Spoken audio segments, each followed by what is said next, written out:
Life in the world we live in is a complicated thing. There are numerous variables that make our existence truly unpredictable. However, there are three certainties in life that are simply unavoidable: death, paying taxes, and communist governments collapsing.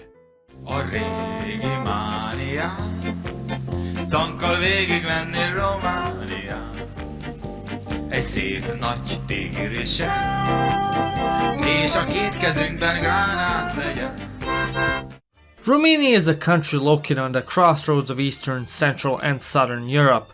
It has always retained a unique character as it is a Romance language speaking country surrounded by Slavs and nomadic horsemen that lost their way on the road to Beijing. And the country and its people have retained this character throughout its history. Történelem? Milyen történelem? Romániának nincs történelme! As I was saying, as the country has always stood out as a sore thumb, there is no surprise that the fall of communism in Romania differed greatly from its neighboring countries.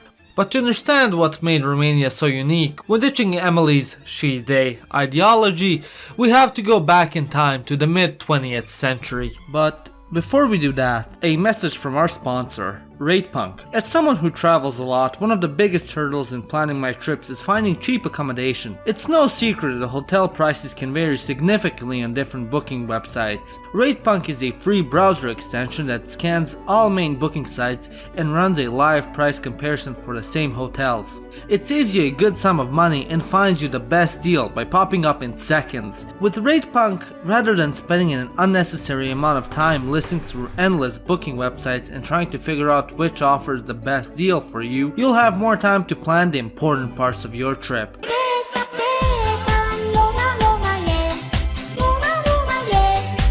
There are no extra steps to do after the extension is installed on your laptop. Every time it starts working automatically, so after a while, if you forget you have it installed, it will be there showing you a comparison. It's available on all major browsers, Chrome, Safari, etc. And there are no signups and no commitment. And once again, it's completely free. And now, it's even available on iPhone. So what's there to lose? Absolutely nothing, that's what. So go and click in the link in the description and try using RatePunk for your next trip. The story of the fall of Romania's communist regime begins with its rise. In 1944, as the Soviets pushed towards Berlin, they made their way into Romania, liberating the country from fascist rule. By the end of the Second World War, Romania fell under the Soviet sphere of influence, and most of the country's ministries were led by communist sympathizers. However, Romania didn't become officially a communist nation until 1947, when the then communist Prime Minister, Georgiu Dej, forced the King of Romania to abdicate and proclaimed the Romanian People's Republic. The early days of communist Romania were mostly characterized by collectivization, political and religious persecution, and the thing leftists do best, infighting. During this time period, the infamous secret police force, the Securitate, was founded, who were tasked with ensuring the security of the Republic against internal and external enemies, which, as you can imagine, resulted in many people being locked up in forced labor camps, being deported, resettled, or just plainly executed. Generally, the government under George Dej hadn't differed much compared to the other communist governments. However, things changed in 1965 after Georgiu kicked the bucket. Upon the Prime Minister's death, he was superseded by previously irrelevant party official, Nicolae Ceaușescu, who quickly climbed the party's rank. Under Ceaușescu, Romania started to take a different turn. The country became more open for economic collaboration with capitalist states, and Western media was allowed to be broadcast within the country, albeit heavily censored, as Ceaușescu put in motion programs of de-Russification in the effort to distance the country from USSR influence. Although on paper Ceaușescu secured Western capital and new foreign investments, the situation for the average Romanian citizen was less than ideal. Neki volt elég ítélve, hogy volt a hétköznapja. Pe vremea lui Ceaușescu că nu mergeau bani. Nu, mâncare unde găseai, nu găseai absolut deloc, dar găseai foarte greu. In the 60s, because of a declining birth rate, the government decided to outlaw abortions and birth control in an effort to boost natality within the country. Although the plan was successful in achieving what it aimed for, many children that were born during this time were abandoned by their parents and put into orphanages, many of which were underfunded and lacked capacity to take care of so many children. Thus, many were forced to live on the streets with no one to take care of them. Alongside that, many women died as a result of getting illegal abortion procedures done. During this time, minorities within Romania were also subject to discrimination. Under the Ceaușescu government, many Germans were forcibly deported from their homes in Transylvania to Germany. Alongside this, Hungarian majority towns and cities received an influx of ethnic Romanians from the countryside, who were forcibly moved to the cities in an effort to sway the demographic picture of the country. However, arguably one of the worst policies of the Ceaușescu era was the forced industrialization policy. Throughout the 50s and 80s, Romania's economy on paper was growing and even superseded many Western European economies such as Spain's and Portugal's, which, let's be fair, isn't that hard to do. However, most of this growth was forced as resources were artificially pumped into the industrial sector, taking away from the people. Although Romania was generating a surplus of energy resources such as petroleum and electricity, much of it was being exported out of the country, alongside food and industrialized consumer products. So much so that the people of Romania were forced to ration resources. Trebuia să stai la coadă o noapte întreagă, ca dimineața să dea niște oase sau pește sau ce e. Altceva, restul, untul, laptele, brânza, toate erau pe rație, ouăle. Deci erau bonuri care trebuia să duci să iei 25 de grame de unt, ouă și așa. Buses within the country were forced to use methane as a fuel source, because of which they received the title of bombs. Mai bine rămâneam acasă astăzi. Ți-e frică?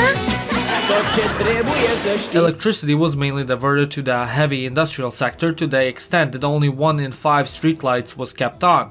TV only broadcasted one channel for just 2 hours per day, and at the same time, Romania also had a high field crop, yet Ceaușescu instated a food rationing program.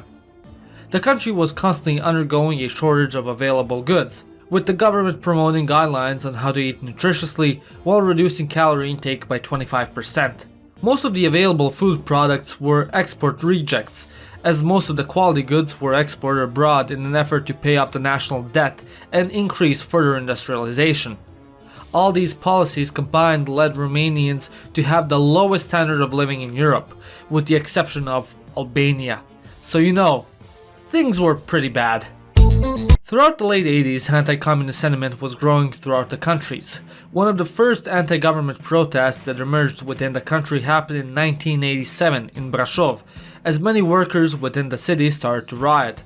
2 years later, another protest emerged within Cluj, as a slew of university students took to the streets, demanding reform from the Ceaușescus. Both of these protests were shut down, and the protesters were arrested and beaten by the police, alongside their families being threatened.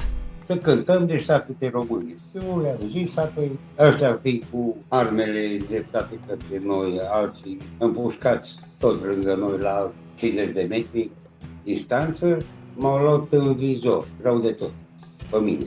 Și când au venit cu tunurile de apă și au început să tragă, atunci pe mine au reușit de opris. M-au prins și m-au rănit foarte grav. Adică a jucat fotbal cu mine, a băgat. Băi, am uitat. M-au bătut de nici nu mai știu cum mă cheamă, numai că nu mi-a spart picatul, în schimb a băgat baioneta în mine.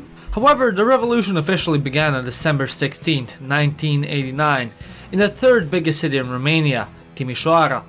The day seemed as if it was going to be like any other, except there was one irregularity within the town. A group of people was congregating, forming a human shield around one ordinary-looking building block. Within the building, surrounded by the people, lived Laszlo Tőkés, a Hungarian pastor. Over the past couple of years, Tőkés was speaking out against the program of systematization, where the Ceaușescu government deemed many rural towns and villages as irrational and would demolish them and forcibly move the population to bigger cities. Many of these towns were home to many historically and culturally important churches and buildings, as well as the majority of the villages listed were populated by Romania's minorities. Thus, Tőkés was an avid oppositionary of the program and often addressed it in his sermons, and spoke about it in the Hungarian press. As you can imagine, the government wasn't too happy about this and ordered Ceaușescu to be deported into the countryside. However, the pastor refused and many of his supporters came to his rescue and stood outside of his building to protect him from government attempts to forcibly remove Ceaușescu. As the Romanian government increased its effort in getting hold of the pastor, the crowd outside of his apartment grew as many passersby started joining the gathering. The mayor of Timisoara tried de-escalating the situation by saying that he will overturn the decision of Ceaușescu's deportation. However, after failing to provide proof that he has done so, the crowd started to chant anti-communist slogans and spread throughout the city. The police were deployed and suppressed the protesters using tear gas and water cannons.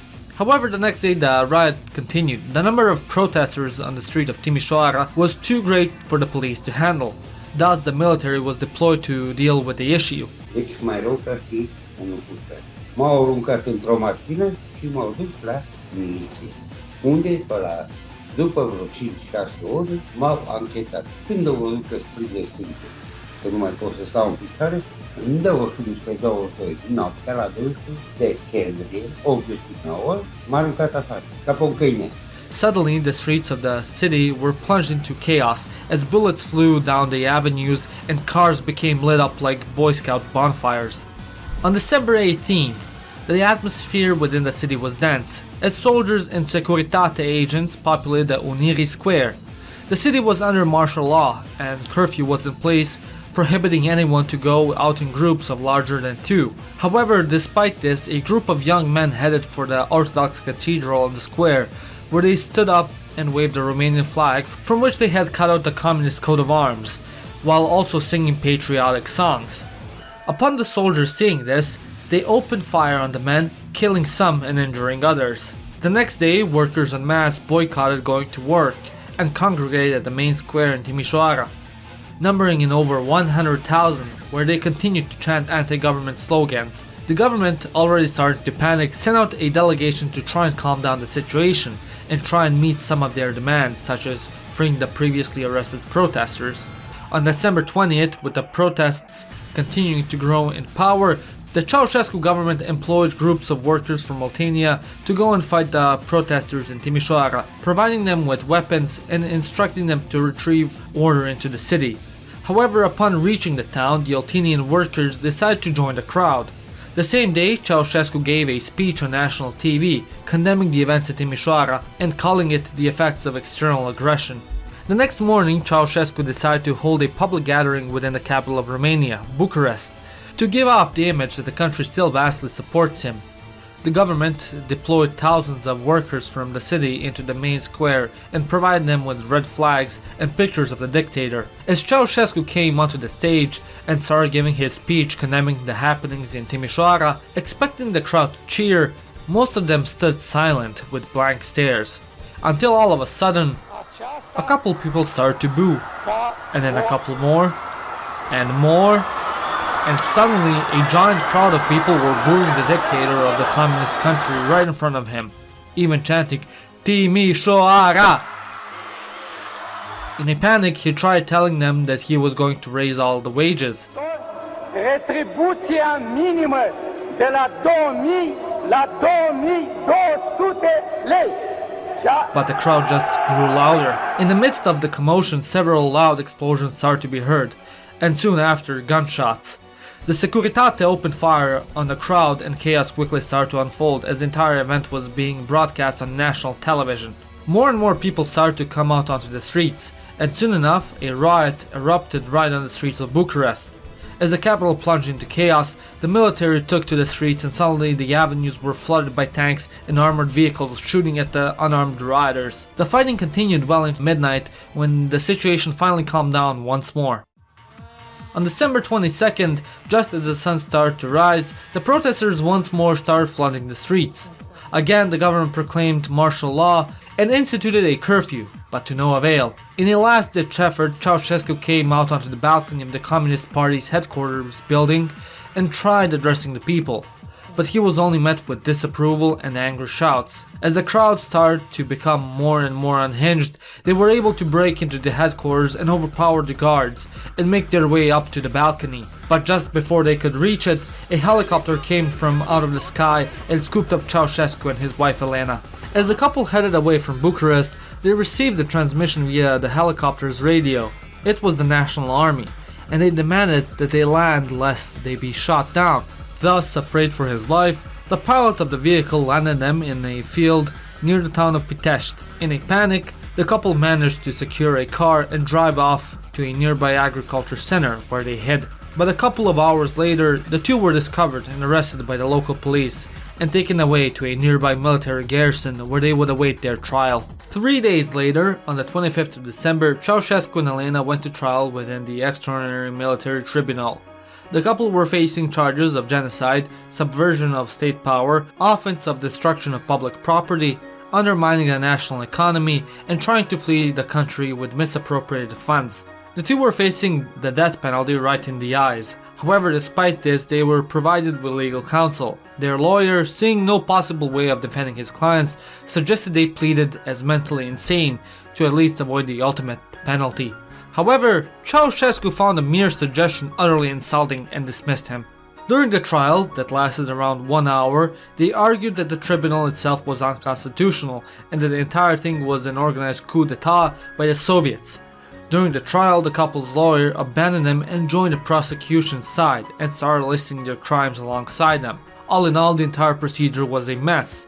There was no criminal investigation prior to the trial, the accusation of genocide was never proven, there was no file of evidence presented to the court, and no financial accounts were found with misappropriated funds.